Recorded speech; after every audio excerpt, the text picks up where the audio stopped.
Assalamualaikum warahmatullahi wabarakatuh. Selamat datang di Memang Mudah.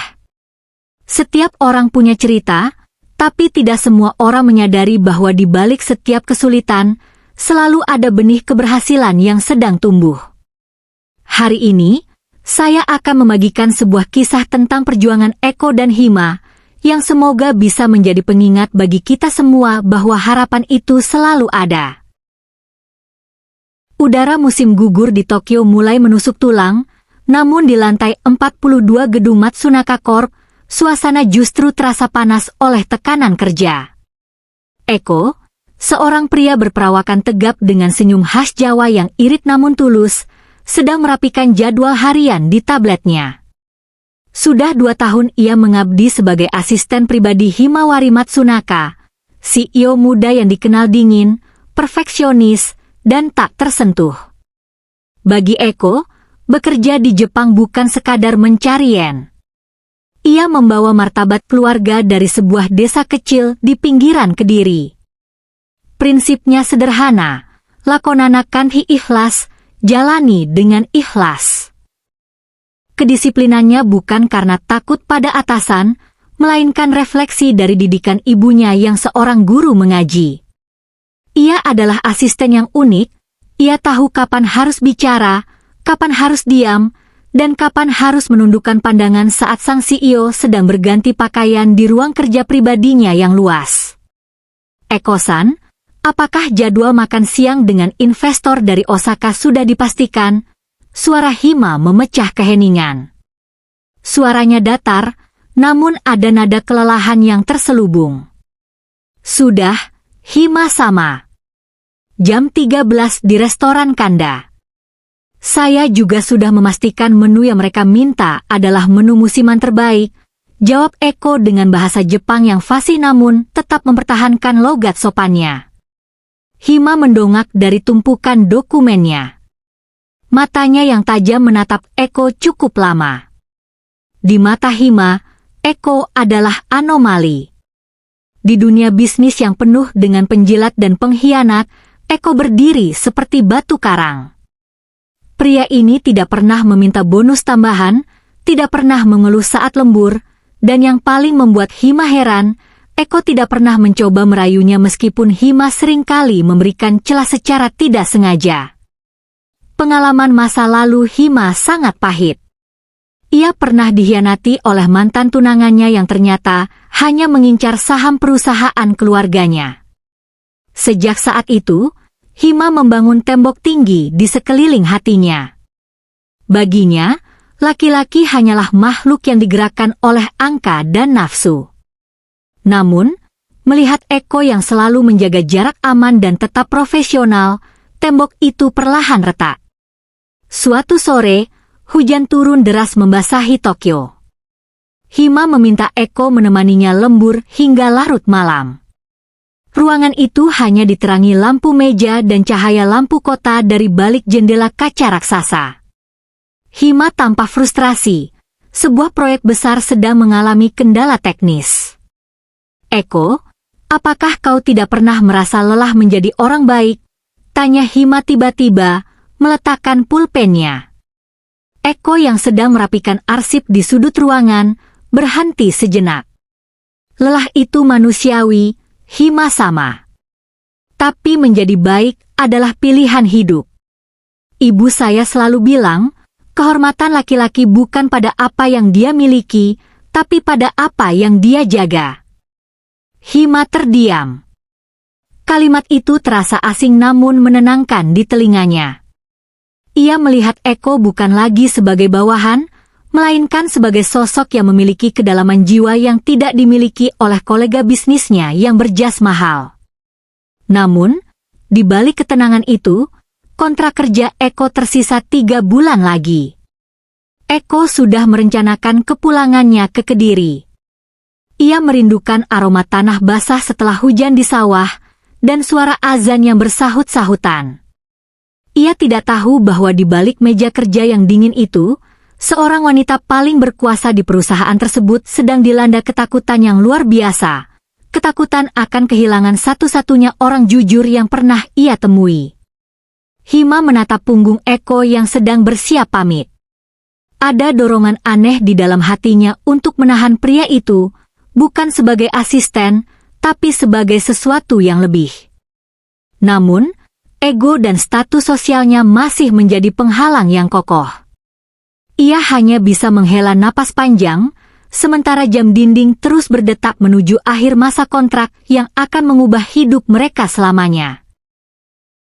Hima duduk di sofa beludru hitam, sebuah gelas kristal berisi teh hangat di tangannya.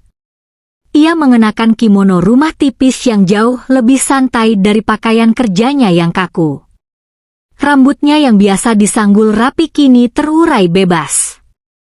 Matanya tampak merah, bukan karena lelah bekerja, tapi karena beban emosional yang ia simpan sendiri. Eko-san, panggil Hima pelan. Duduklah sebentar. Berhenti menjadi asistenku selama 10 menit saja. Eko menunduk sopan, namun tetap berdiri di dekat meja makan. Maaf, Hima-sama. Saya harus segera pulang ke asrama. Kereta terakhir akan segera berangkat. Hima terkekeh getir. Selalu alasan itu. Kereta, disiplin, aturan. Apakah kau tidak pernah merasa bosan menjadi orang yang selalu benar? 2 tahun kau di sini, aku tidak pernah melihatmu kehilangan kendali. Apakah kau tidak punya keinginan? Nafsu? Atau setidaknya rasa serakah seperti laki-laki lain yang ku kenal? Hima berdiri dan berjalan mendekat. Wangi parfum mahalnya memenuhi indera penciuman Eko. Hima adalah wanita yang kecantikannya diakui secara internasional, namun di mata Eko, ia tetaplah atasan yang harus dihormati. Hima sengaja memperpendek jarak, matanya menatap tajam ke dalam manik mata Eko yang teduh. Kontrakmu akan habis dalam 3 bulan, bisik Hima. Ayahku ingin aku menikah dengan anak rekan bisnisnya, seorang pria yang aku tahu berselingkuh di belakangku. Aku kesepian, Eko. Aku punya segalanya, tapi aku tidak punya siapa-siapa yang bisa kupercaya. Dalam momen yang penuh tekanan itu, Hima melakukan sesuatu yang di luar dugaan. Ia memegang tangan Eko dan menariknya perlahan, sebuah ujian atas kehormatan yang selama ini Eko agung-agungkan. Hima seolah ingin membuktikan bahwa Eko pun sama seperti pria lainnya yang akan luluh jika diberi kesempatan di ruang pribadi seorang wanita kaya. Eko merasakan jantungnya berdegup kencang. Ia adalah pria normal, dan Hima adalah wanita yang mempesona. Namun, bayangan ibunya yang sedang memegang tasbih di Kediri mendadak melintas di pikirannya. Ia teringat janjinya untuk menjaga nama baik keluarga dan agamanya di negeri orang. Dengan gerakan yang sangat halus namun tegas, Eko menarik tangannya. Ia mundur 2 langkah dan membungkuk dalam, sebuah ojigi yang sangat formal. Maafkan saya, Hima-sama, suara Eko berat namun stabil. Saya sangat menghormati Anda sebagai atasan saya, dan saya menghargai kepercayaan Anda selama 2 tahun ini. Namun, apa yang Anda lakukan sekarang melanggar batas yang saya pegang teguh. Agama saya mengajarkan bahwa kehormatan seorang pria diukur dari bagaimana ia menjaga pandangan dan tindakannya, terutama saat tidak ada orang lain yang melihat. Hima terpaku. Ia merasa malu sekaligus takjub.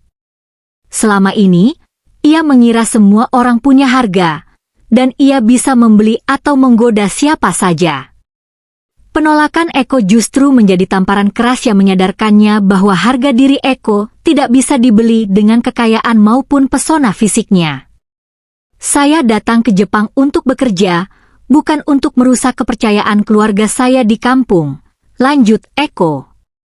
Jika keberadaan saya di sini mulai membuat Anda tidak nyaman karena prinsip saya ini, saya bersedia mengakhiri kontrak saya lebih awal malam ini juga. Keheningan menyelimuti ruangan itu selama beberapa menit yang terasa seperti selamanya. Hima tiba-tiba terduduk di sofanya, menutup wajahnya dengan kedua tangan, dan mulai terisak. Bukan isak tangis karena marah, tapi tangis kelegaan. "Terima kasih, Eko," ucap Hima di sela tangisnya. "Terima kasih karena tetap menjadi orang jujur. Kamu adalah satu-satunya pria yang membuatku merasa aman, justru karena kamu menolakku." Malam itu menjadi titik balik yang tak terduga. Beberapa hari kemudian, setelah merenung panjang, Hima memanggil Eko kembali ke ruangannya di kantor. Namun kali ini, auranya berbeda. Tidak ada godaan, yang ada hanyalah ketetapan hati. "Eko-san, aku sudah berpikir panjang," kata Hima dengan nada bicara yang sangat serius namun penuh ketulusan. "Aku tidak ingin kehilanganmu. Bukan sebagai asisten, tapi sebagai pelindung hidupku. Aku ingin kau menjadi imamku. Aku bersedia meninggalkan segalanya, bahkan aku ingin mempelajari keyakinanmu jika itu adalah jalan agar aku bisa bersamamu." Eko tertegun. Tawaran itu jauh lebih berat daripada godaan fisik beberapa malam lalu.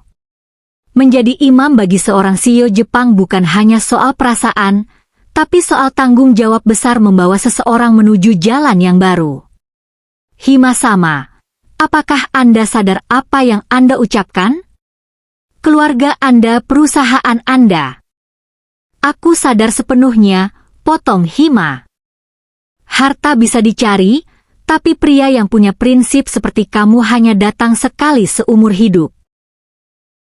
Sore itu, Eko diminta datang ke kediaman utama keluarga Matsunaka di Kamakura, sebuah rumah tradisional Jepang yang megah dengan taman zen yang sangat luas.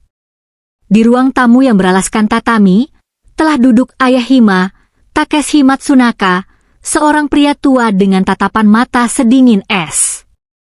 Di sampingnya, Hima duduk bersimpuh dengan kepala tertunduk namun tangan yang terkepal kuat di atas pangkuan. "Jadi, kau pria yang ingin mengubah putriku." Suara Takeshi menggelegar, meskipun ia bicara dengan volume rendah.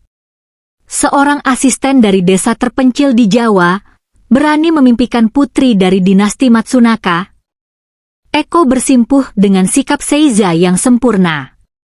Punggungnya tegak, matanya menatap lurus ke depan tanpa rasa takut yang berlebihan.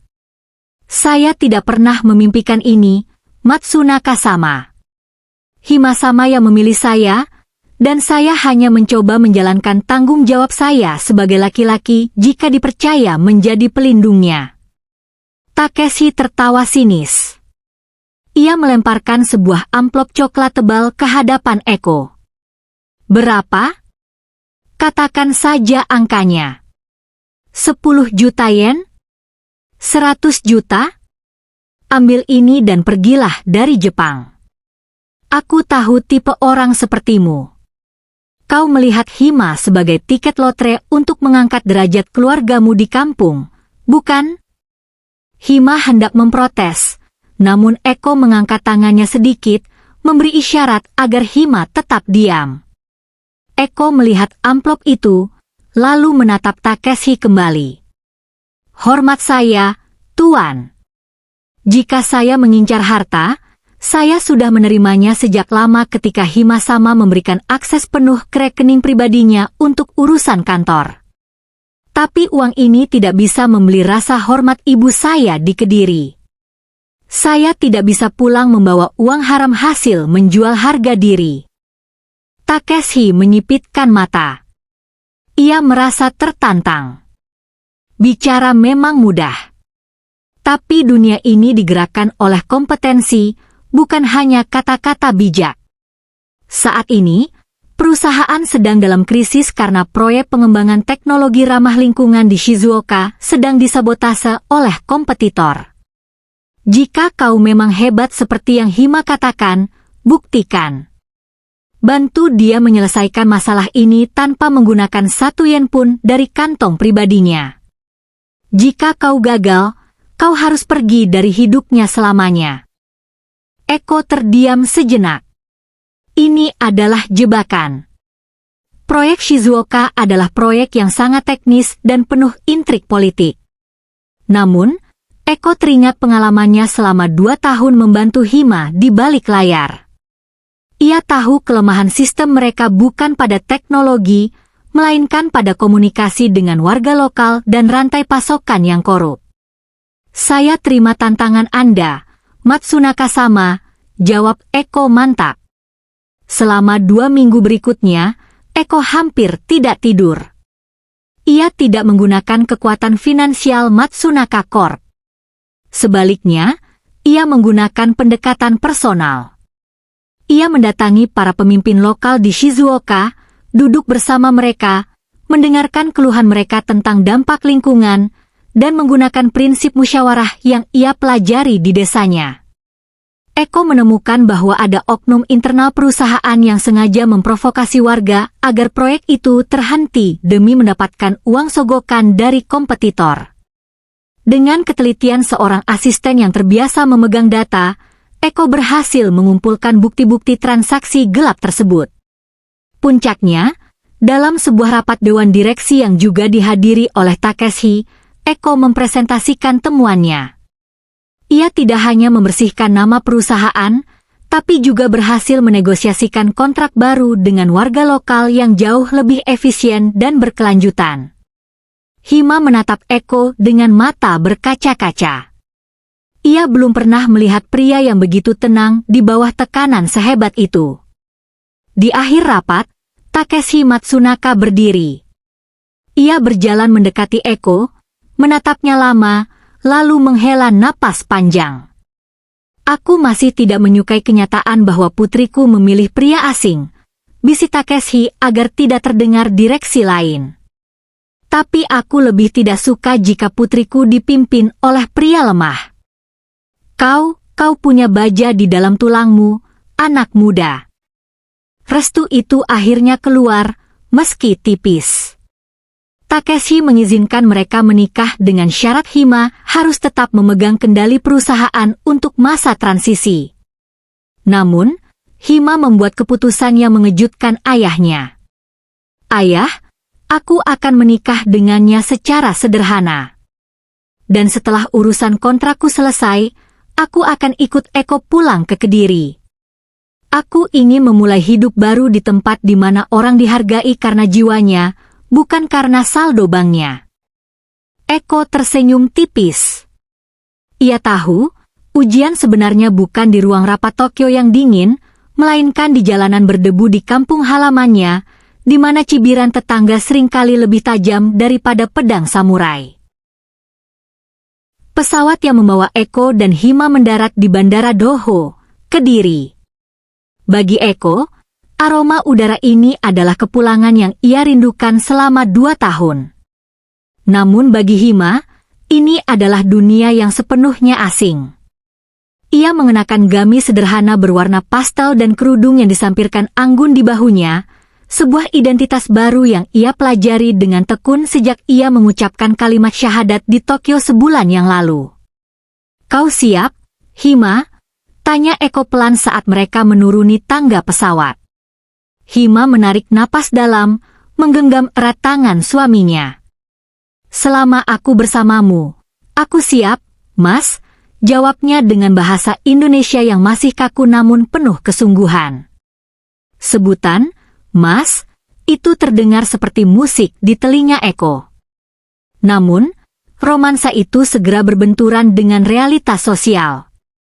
Saat mobil jemputan mereka memasuki gang sempit menuju rumah ibu Eko, tirai-tirai jendela tetangga mulai tersingkap. Mata-mata penuh selidik mengawasi. Kabar bahwa Eko membawa pulang bos Jepang sudah menyebar seperti api lewat grup WhatsApp warga desa. Loh, itu Eko ya? Kok istrinya putih banget? Kayak orang Korea di TV, bisik Bu Darmi, tetangga sebelah rumah, sambil berpura-pura menyapu halaman. Halah, paling juga itu aslinya orang susah di sana. Mana ada orang kaya beneran mau dibawa ke kampung begini kalau nggak lagi pelarian atau bangkrut, sahut Bu Atun dengan nada ketus. palingan itu cuma akal-akalan Eko biar kelihatan sukses. Paling aslinya cuma pembantu yang dikawini. Eko mendengar sayup-sayup cibiran itu, tapi ia hanya melempar senyum tipis. Ia sudah terbiasa dengan tabiat sebagian warga yang lebih suka menghakimi daripada menyapa. Ia lebih mengkhawatirkan perasaan Hima. Sesampainya di rumah, pemandangan kontras terlihat jelas. Rumah Ibu Eko adalah bangunan tua dengan dinding semen yang mulai retak di beberapa bagian dan lantai tegel yang sudah kusam. Hima, yang biasanya menginap di hotel bintang 5 dengan teknologi smart home, kini harus berhadapan dengan kamar mandi luar yang menggunakan bak air dan gayung. Ibu Eko menyambut mereka dengan tangis haru. "Eko, kowe mulih. Le, kamu pulang, nak," bisik sang ibu sambil memeluk erat putranya. Saat ia beralih ke Hima, ada keraguan di matanya. Ia merasa tidak enak hati melihat menantunya yang terlihat begitu halus dan mahal harus menginjakan kaki di rumah reotnya. Namun, Hima melakukan sesuatu yang mengejutkan semua orang. Tanpa diminta, ia bersimpuh di depan Ibu Eko, mencium tangannya dengan taksim seperti yang pernah ia lihat di video tentang adat Jawa. "Ibu, terima kasih sudah menjaga Mas Eko untukku," ucap Hima terbata-bata. Malam itu, diadakan syukuran kecil-kecilan. Beberapa tetangga datang, bukan karena ingin mendoakan, melainkan karena ingin memuaskan rasa penasaran. Mereka melihat Hima yang duduk di lantai, mencoba makan nasi pecel dengan tangan, meskipun ia terlihat kesulitan karena pedasnya sambal kacang.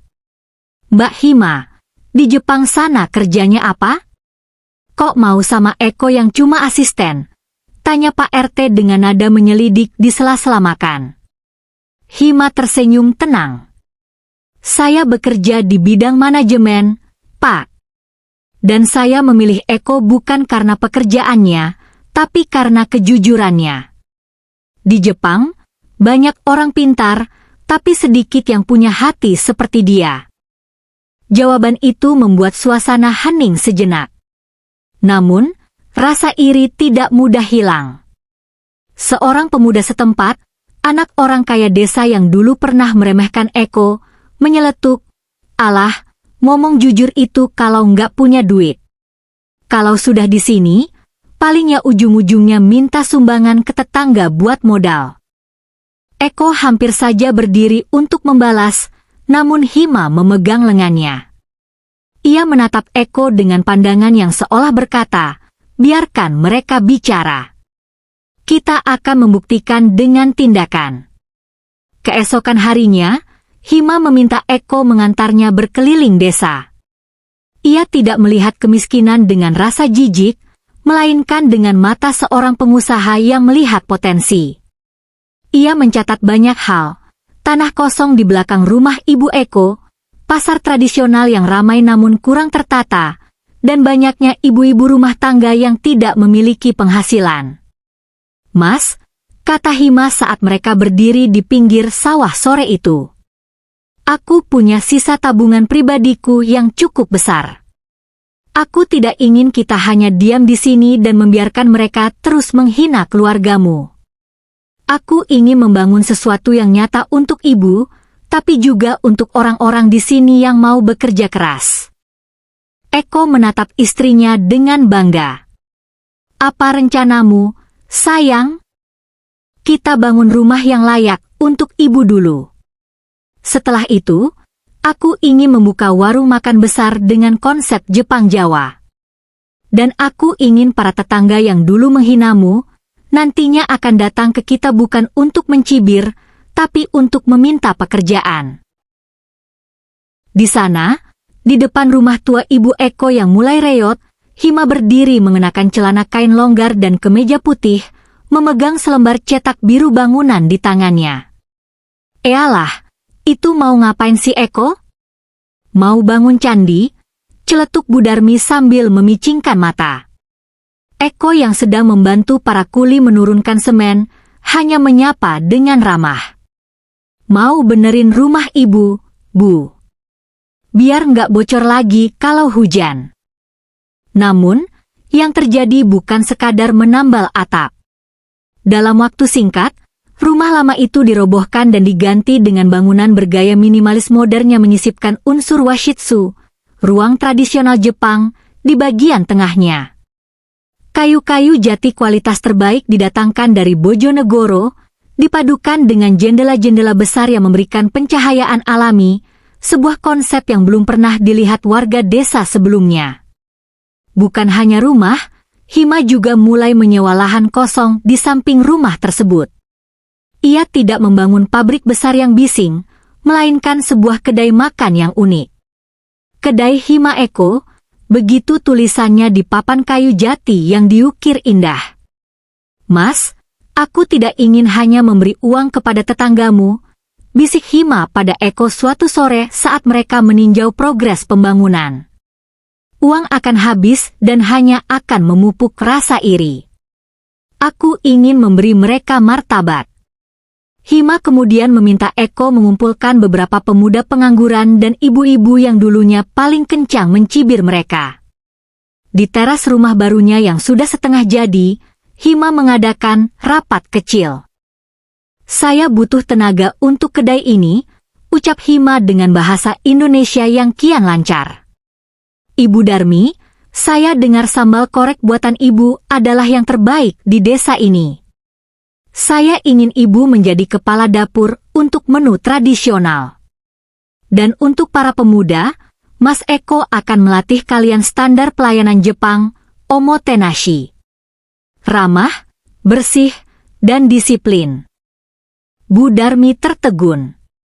Ia yang tadinya paling hobi menyebar gosip, kini merasa malu sekaligus bangga.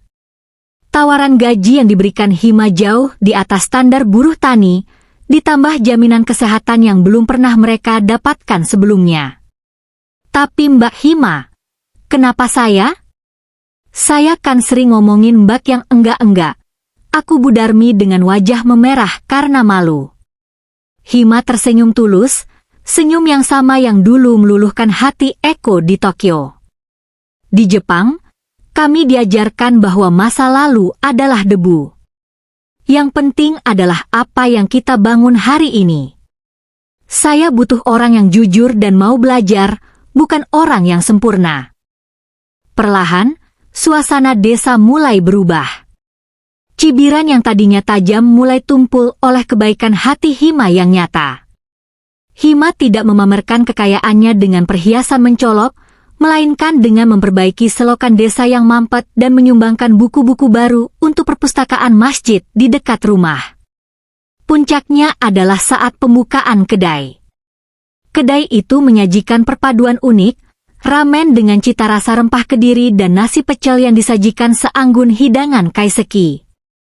Orang-orang dari kota mulai berdatangan karena penasaran, membuat ekonomi desa ikut berputar. Tukang parkir mendapatkan penghasilan, toko kelontong sekitar ikut laris karena pengunjung kedai yang membludak. Ibu Eko kini duduk di teras rumahnya yang megah dengan air mata bahagia. Ia tidak lagi melihat anaknya dihina sebagai bule miskin atau pelarian. Ia melihat Eko berdiri tegak sebagai pemimpin yang dihormati, dan Hima sebagai menantu yang membawa berkah bagi banyak orang. Namun, di tengah kesuksesan itu, sebuah ujian terakhir datang.